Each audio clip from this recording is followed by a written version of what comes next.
It's been 4 days since the U.S. launched strikes in the Middle East, starting a war with Iran. Yesterday, President Trump said the fighting could last weeks. Meanwhile, a bipartisan group of lawmakers is pushing to force a vote this week to limit the president's war powers without congressional approval. So with all that in mind, we're bringing in 9 News legal analyst Whitney Traylor for more on this. We were having a good conversation, not about the war just before the segment started, but we're going to lock back in. Okay. And that is the question. Should the president, or did he have the legal right to start these strikes with Iran without getting that congressional approval? Well, that's a good question, and it's honestly there's a debate, and it's a legitimate debate. And we're somewhat of a young country when you look across the world, and this is how we develop our laws: is that we're supposed to have co-equal branches of government, and it goes back and forth. So we're starting to get some structure. So one question is, are we even at war? And so that's a real question, because Article 1 of the Constitution gives Congress, not the president, the authority to declare war. But under Article 2, Congress can give some of its power to the president if it passes an authorization for the use of military force. So presidents can use that power, if you will.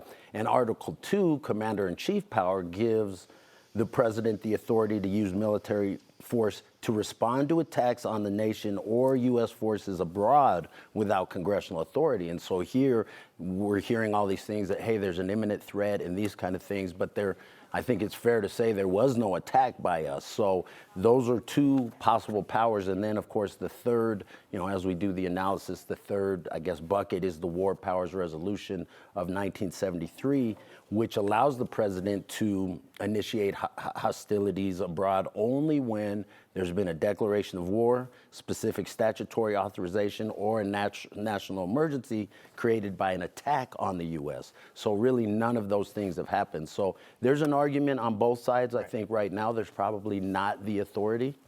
Despite anything you say here this morning, there is going to be a continued debate. Yes. Right? Some people feel like this was totally in the right. The president was justified to do this. Others are going to say, no way, should have never have happened.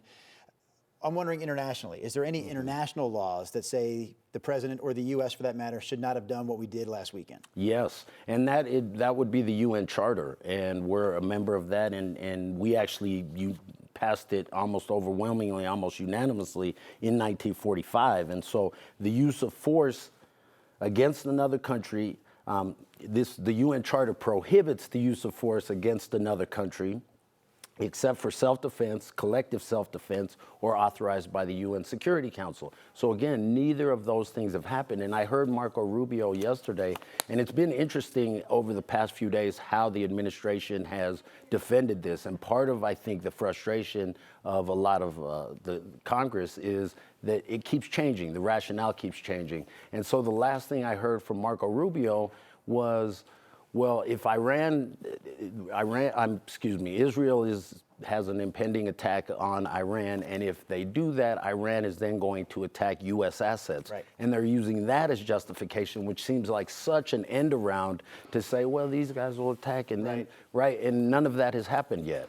So obviously Congress is raising their hand this week saying, can we get involved here, please? Can we have a say in this matter? Yes. The U.S. striking Iran without congressional approval, does that set any sort of precedent? Have we seen anything like this before?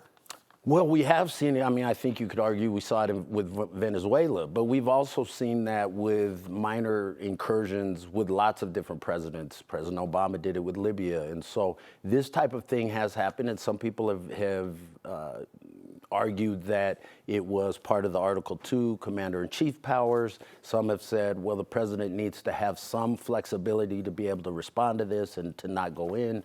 And so I think that's so there is precedent for presidents doing this. Now, this particular president has been very creative in how he has used some of the powers of the executive. And I talk about this all the time, the way that this president has consolidated power in the executive branch. And we no longer, right now, we're not really experiencing co-equal branches of government.